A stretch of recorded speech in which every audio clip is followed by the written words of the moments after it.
Champ still hasn't come home. We are just devastated. We are so sad. He's been a part of our lives and this farm for almost 7 years. And I mean, he was here from the very beginning. Before we had any of the gardens, any other animals, it was Champ. And he's been right beside us, right at our feet, right beside us, with me in the garden, with Jean in the field. I mean, everywhere we go, he's right there. If you've been with us for very long, then you know the story about Champ. He likes to, when I'm not paying attention, then he starts sneaking over to the neighbor's house to see his little girlfriend dog over there. And as soon as I realize he's gone, I immediately get on our digger and I go over and get him, and he comes right to me and comes back. Monday afternoon, we were working in the garden. He snuck over to the neighbors. I went over to get him and he wasn't there. And we were looking for him all night. We went all through the woods, all down the creek, to the neighbor's house, up the road. We've been everywhere. I've called all the local animal shelters. Every day we're looking for him. And every morning we wake up and first thing we do is look out on the porch to see if he's there. Working out here in the garden this week has been really hard because, you know, I want my little buddy out here with me, and it's just been tough. But I do appreciate all of y'all's prayers. I know there are a lot of prayers going up for Champ to come home safely. Those of you who have been with us for a long time, Champ has grown up with y'all. Y'all have watched him grow up, and I know that y'all care about him too, and I appreciate your prayers. I really, really do. And just keep on praying, because we're still hoping, we're still hopeful that he is alive, and maybe he's just lost and he's gonna get back home. Jean's gone to Home Depot to get more plumbing equipment, PEX or something that we need to get this irrigation going. So I'm gonna try to get some stuff planted this morning before he gets back and needs my help.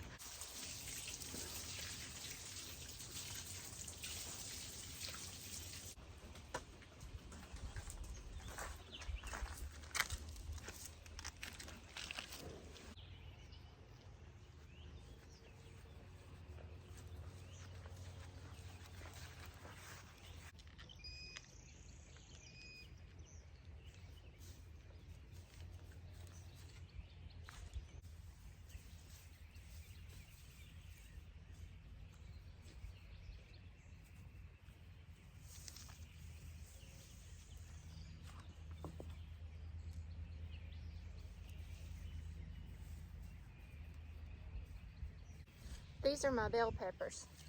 I've got a couple of different kind here. I'm doing the Halcinator bell pepper and the Touchdown bell pepper.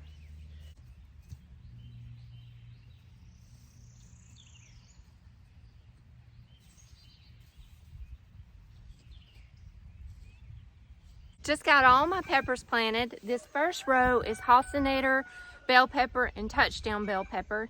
The second row is Mini Bell Mix, which is the little mini bell peppers, and they're different colors. We love to snack on those. And I've got some chili peppers and cayenne peppers.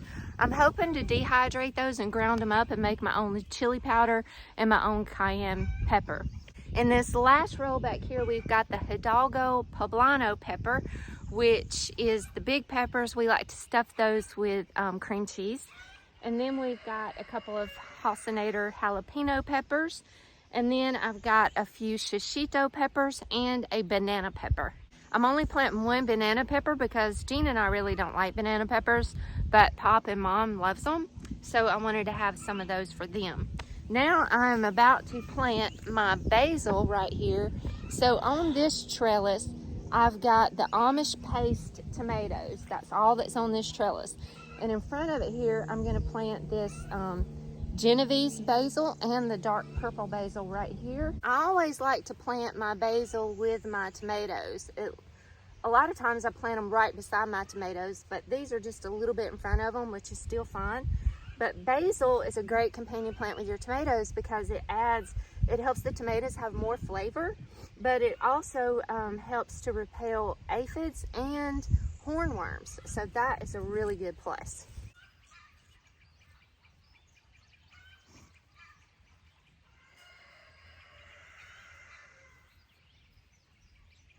we're about to go over and inspect the bees. I already got one inspecting me. We're going to check the supers and see if we need to be adding any honey supers, because they are busy right now with everything blooming out, and the goats are hungry as you hear them screaming. So we got a lot of chores to do. So come along with us. Let's go check the honey supers.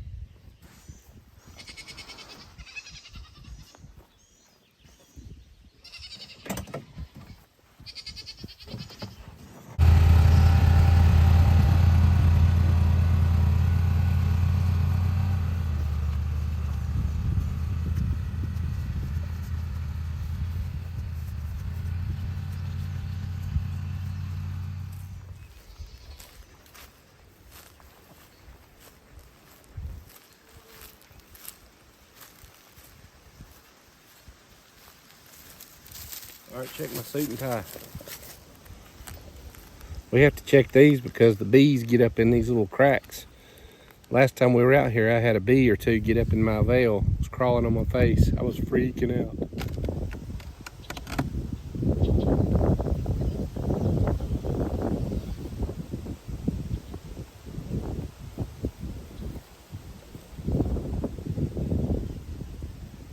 Boy, they got some beautiful honey, Tracy. Look at Really? This. Look at this. This is that new super I put on. Mm-hmm.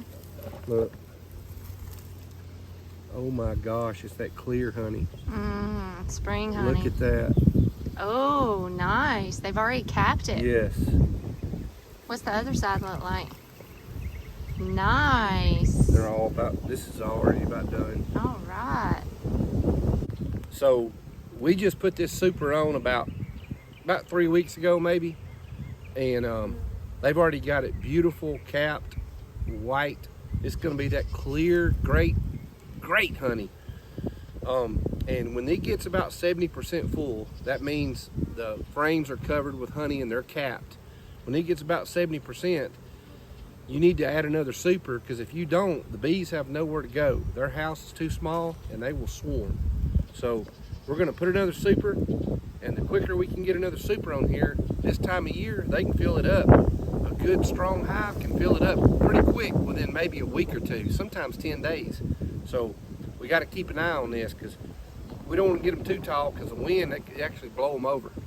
So we're going to try to get another super on here, get another bountiful harvest of honey, and then here in the next month or so, we need to harvest. Slap full. Yay. Look at that.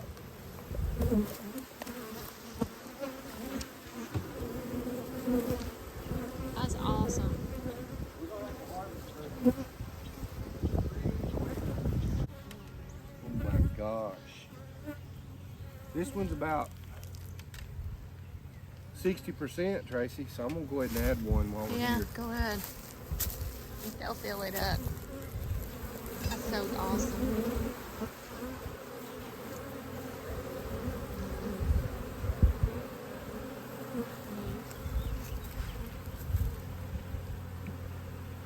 Nice. Really was kind of hoping for a swarm though, so we could increase our bees a little bit. We'll have one. We have 3 hives on this side, and we have 4 on that side. So that's 7, and we like to keep about 10. So if you look, you see how some of the cells are still open. They have not capped it all the way yet. Once that's all the way capped, like a wax seal on it, that honey is ready. It has got some you see is already capped and ready. The rest of it, they're still working on it. It's gonna be good, y'all. And this is that clear honey. A honeybee can go anywhere from 5 to 10 miles to get whatever they need. Nectar from tulip poplars, clover, wildflowers, privet, you name it, they get it. And this is awesome. Plus they pollinate everything. Holy What, a snake? Snake. Oh no, where's it at? Underneath the beehive. Oh my gosh. It's snapping at you.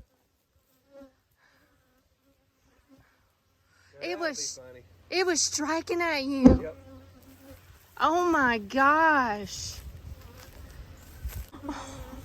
Oh my gracious.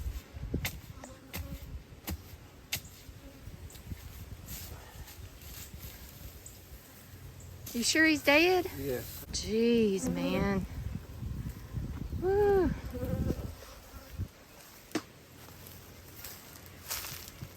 Look at it. It's coming off of the thing. You sure it's dead? Tracy, it's dead. You sure? It's dead. They will jerk and move long after dead.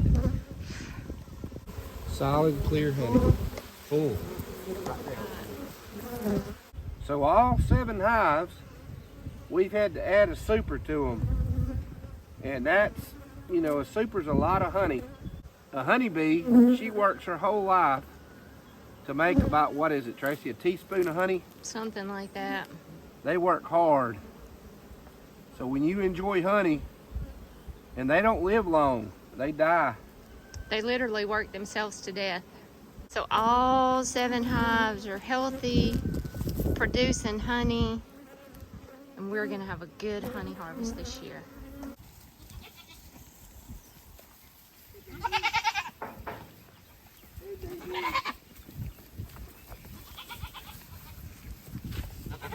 So when I get them out, lift the lid up and let her eat.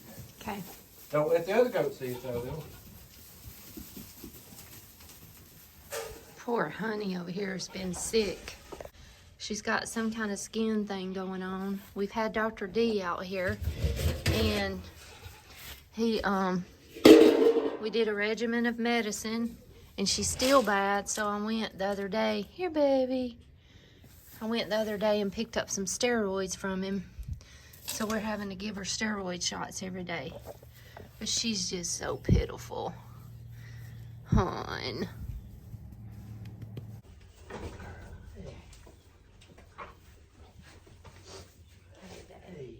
You sick, girl. It's all right. We're gonna get you well. We're gonna get you well.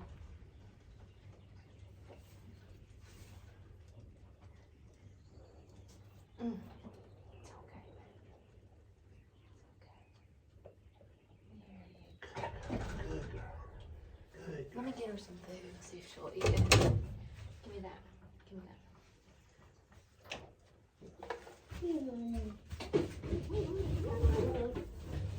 Right here. Right here, Tracy.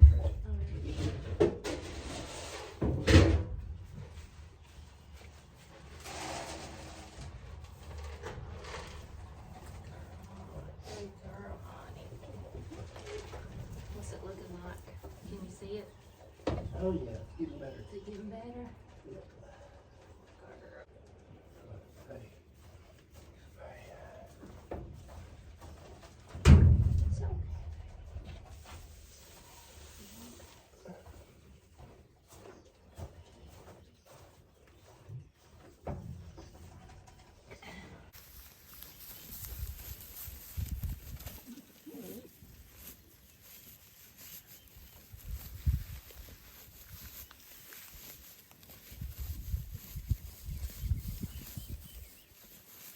Come here, old girlie. Get some.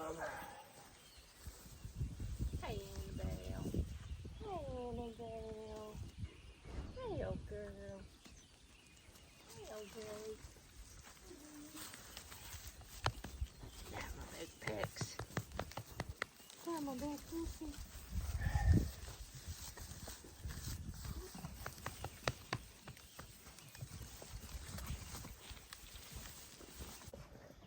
I'd like to get that brush this afternoon and brush him out. There's my man. There's my man, Clyde.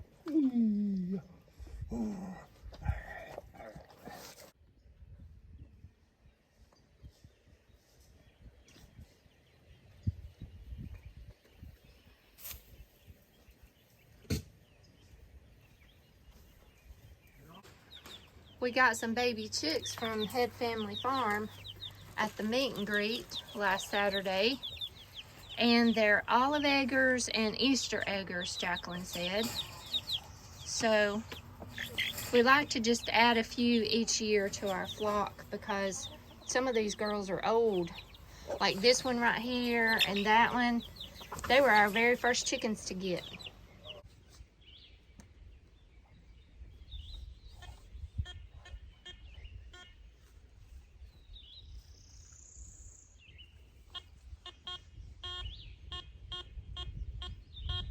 This very will be it right there. Oh my God. Is that it? There's my steak. There's my wooden steak. There's your steak. Thank you, Jesus. Woo-hoo-hoo. There it is. So we've been out here digging up the whole garden right here, trying to find this piece of, what is it? Pecs. Pegs. Water line. For the water line, for the irrigation. We've dug all this up. So Jean had a brilliant idea to go get the metal detector that my dad gave me a long time ago, because this little water line has a... Yeah, bring the camera here. Let me show you guys something.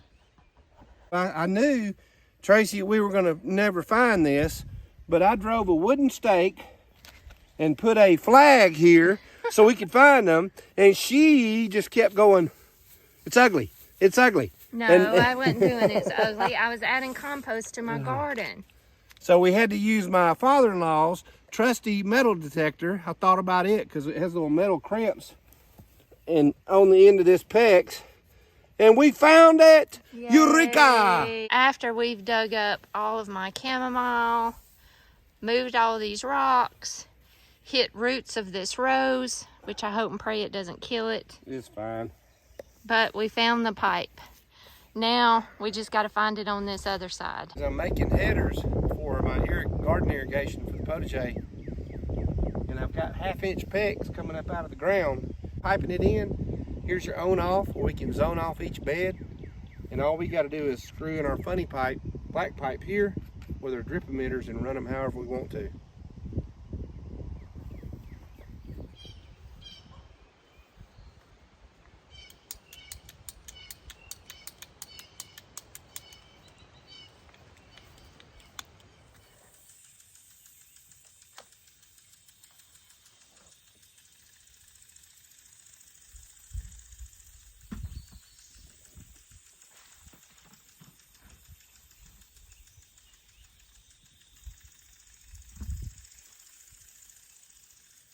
Last year I had some health problems and I was unable to take care of my garden, so the pigweed took over every bed and it went to seed. So now I am already pulling pigweed up out of the garden. I'm trying to pull it up as soon as I see it and hopefully get control of this. We're finally getting it started. Put concrete in here. Got my solar pump stand. I'm facing it toward the south, like they say. And I'm gonna start mounting my solar panels on today and my rails. And this has got to be pretty strong because of the wind. But I'm pretty excited about this. It's got a RPS is the name of the company, American-made company out of California. It's called the Back 40 Solar, but it's RPS. Rural Power Systems, but it's got the angle for the sun, so I'm putting this all on here, and I'll mount my, it'll be perfect, so we don't have to use power, be able to pump water and irrigate our whole potager garden. It's going to save us a lot of money, And time. and time for standing there. A lot healthier for the plants instead of watering on top. It's going to be down the drip emitters. This is passion flower vine. I started this from seed last year. It's one of the herbs that's in our house medicinal herb seed collection. And this is how much it's grown in 1 year. And it's blooming. It has the coolest flower.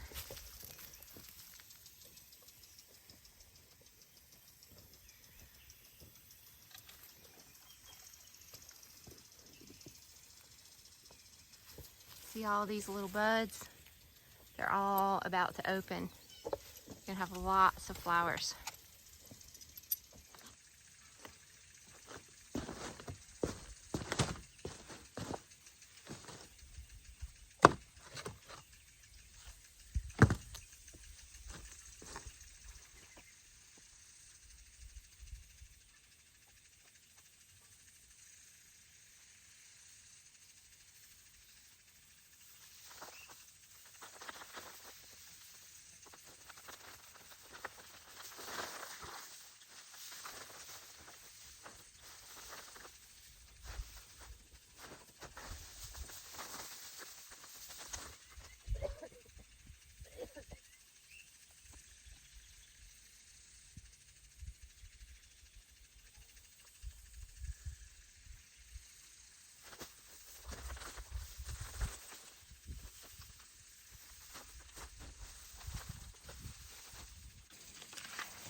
Two. Two of them. I'm resurrecting memories of the days dead and gone. I'm just sitting here digging up compost.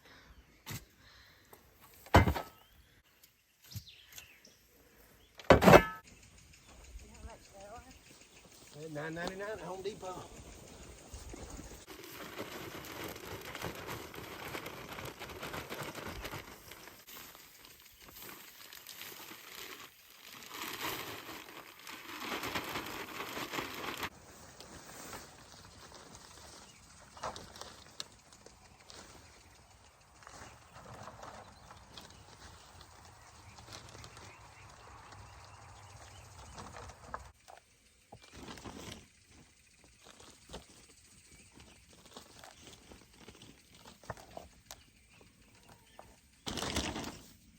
Ribbit, ribbit.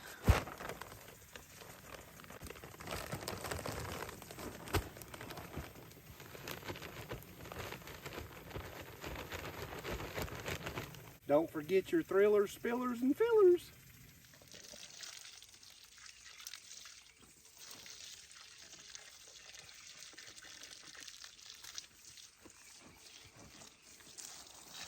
My friend Jacqueline Head at Head Family Farm found these pots on sale. There was a guy going out of business, and she found him on Facebook, and she called me and asked did I want her to pick me up some big pots. She knew I was looking for some for my citrus trees that I bought.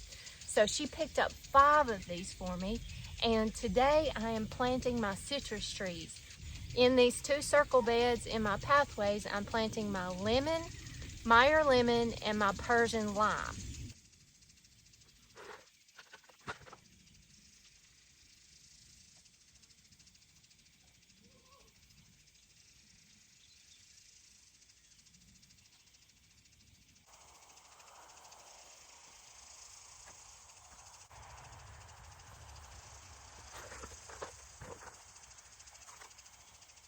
I've got a Meyer lemon, Persian lime, a Cara navel orange, and Miss Phyllis and Mark Cap gave me a satsuma for my birthday. So I'm planting these 4, but I also want to get a sweet kumquat. So as soon as I can, I'm going to go buy petals and pick me up a sweet kumquat. And that'll be my 5 main citrus trees that I really want. They're going to be able to stay out here in the potager garden in these containers until it gets to 32 degrees. Once the temperature drops to 32 degrees, it can kill the plant. So we'll be carrying these, that's why I'm growing them in these containers. We'll be carrying them into the greenhouse for the winter so that they can survive. It's going to be fun to be able to walk out to the garden and pick a lime or a lemon or an orange or a satsuma. It's going to be a lot of fun. And the kumquat, we have some friends, Jimmy and Mildred. They were our beekeeping mentors. They made delicious kumquat pies, and Miss Mildred gave me the recipe. So I'm hoping that if we can grow some kumquats, I can make a kumquat pie. Jean loves them. I've put my other 3 pots right here in the entrance into the greenhouse. This one over here, I've got the satsuma planted already. And this one is going to be the Cara orange. And then that's where the kumquat's going to go whenever I get it.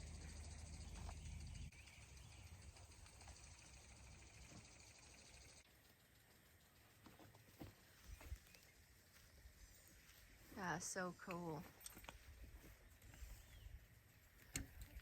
How'd you figure out how to do that? Reading manuals. Not bad for a country boy. The last 3 years we've grown sweet potatoes in the potager beds, and every year we've dug them up and had wireworms. So this year we're going to try growing our sweet potatoes a couple of different ways in a few different places. So first of all, I've got these 25-gallon buckets here, and we filled them up with our compost and some mushroom compost. And I'm going to plant some of them in here. And then we're going to plant some in a raised bed, and we're going to plant some in the market garden, and we may plant some in the garden that's down the hill here. So I just want to try a bunch of different ways and see if we can end up with some sweet potatoes this year. Because the last 3 years, we weren't even able to eat hardly any of them. I've got Beauregard here. Beauregard is just one of my tried and true sweet potatoes. It's the kind Jean's dad always grew, and it's the kind that I've had the best luck with. So I just picked them up from our local co-op. Sweet potatoes are in the morning glory family, and they like warmer temperatures. I usually wait till mid-May to plant them, but it's already hot here. So we're going to go ahead and give them a go.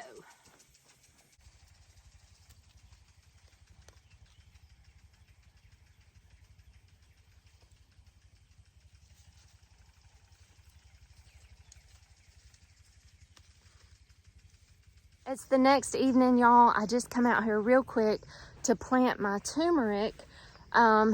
Yesterday we got all of these pots set up by my greenhouse, and I'm going to be growing my turmeric in one of these pots because turmeric takes like 8 to 10 months before it's ready. And by the time this is ready to harvest, it's going to be like December or January. And turmeric cannot withstand a freeze. So I'm planting my turmeric in these big 25-gallon pots so that Jean and I can take them into the greenhouse before we get a freeze, and that way I'll be able to harvest this turmeric. Jean's at the farm table getting us set up for our live, and I'm gonna get this done really fast. If you are not joining us on Monday nights at 7:30, we're doing a live every Monday night at 7:30 at our farm table. We would love for you to join us. Pull up a chair and join us as we talk about gardening and farming and life and just whatever we talk about, whatever comes up. So it is a fun time that we really get to kind of communicate with y'all, because we answer y'all's questions and just kind of be able to talk to each other through the comments on the live. It's a lot of fun. We're enjoying it. And if you're not joining us on our Monday night lives, please join us. We would love to have you. I'm going to get this turmeric planted in these pots, but I have another video that will be coming out right after this one, all about planting turmeric, the benefits of turmeric, and everything that you need to know about growing turmeric and why you want to grow turmeric. So y'all look forward to that turmeric video in just a couple of days. I'm at Botanical Gardens, and I just finished up my class on how to design a potager garden here. It was a wonderful class. We had about 30 people in there, I think, and it's been a lot of fun. And my friends from Noonan, Georgia came today. We had lunch together, and we're gonna walk around and to check out Botanical Gardens a little bit. It's been a long time since I've been here. So 33 years ago, this is where Jean and I got married. I come off of that balcony with my dad and walked right down through here, and we got married down at this waterfall. This is called the Pond Garden, or that's what it was called when we got married here.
Well, I didn't walk and tour all of the gardens, but that's just a little taste of the gardens here at the Birmingham Botanical Gardens.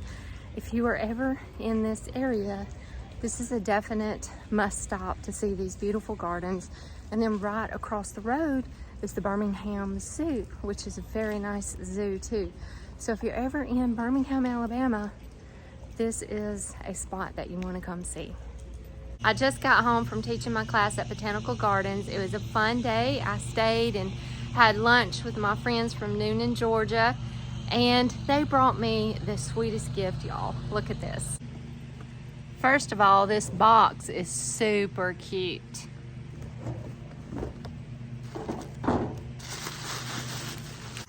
Isn't this beautiful? Let me read you what this says. The story of the moon bunny. Once upon a time, an old man came into the forest where a squirrel, a fox, and a rabbit lived. The old man came upon these creatures and asked for some help. He said he was tired and very hungry. So the fox made a fire and said, "This will keep you nice and warm." The squirrel shared his freshly gathered acorns. The rabbit had nothing to give the old man, he thought. So he came close to the old man and said, "I have nothing, so I will throw myself upon the fire so you may have a fine meal to eat."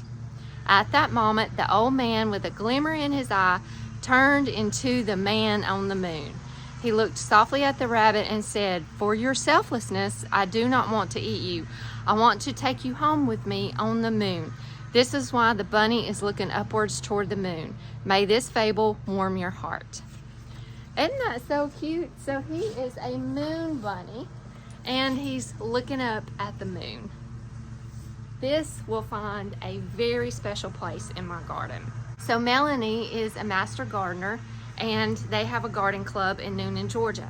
And she comes to a lot of my classes that I teach, and she's always so supportive on our channel and just leaves the most encouraging comments, and it's just become a really sweet friend.